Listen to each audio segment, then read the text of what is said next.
अगर जीवन में चुनौतियां न हो, स्पर्धा न हो,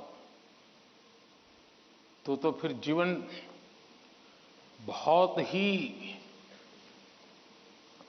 प्रेरणाहीन बन जाएगा, चेतनाहीन बन जाएगा। कंपटीशन होनी ही चाहिए।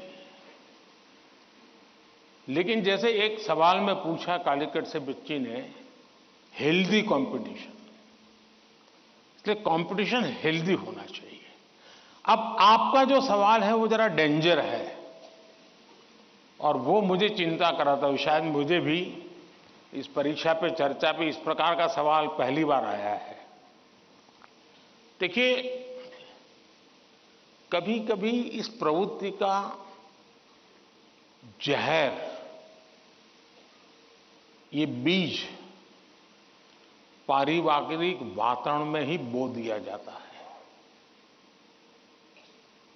घर में भी माँ बाप, दो बच्चे हैं तो दोनों के बीच में कभी एक के लिए अच्छा बोलेंगे, कभी दूसरे के लिए।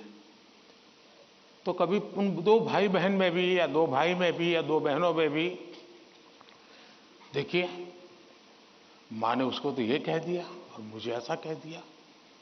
एक इस प्रकार की विकृत स्पर्धा का भाव जाने अनजाने में परिवार के रोजमर्रा के जीवन में बो दिया जाता है। और इसलिए मेरी सभी पेरेंट्स से आग्रह है कि कृपा करके बच्चों की इस प्रकार की कंपैरिजन, अपने ही संतानों की ऐसी कंपैरिजन मत कीजिए। उसके अंदर एक द्वेष का भाव पैदा कर देते हैं और वो परिवार में भी कभी न कभी लंबे समय के बाद वो बीज एक बहुत बड़ा जहरीला वृक्ष बन जाता है। उसी प्रकार से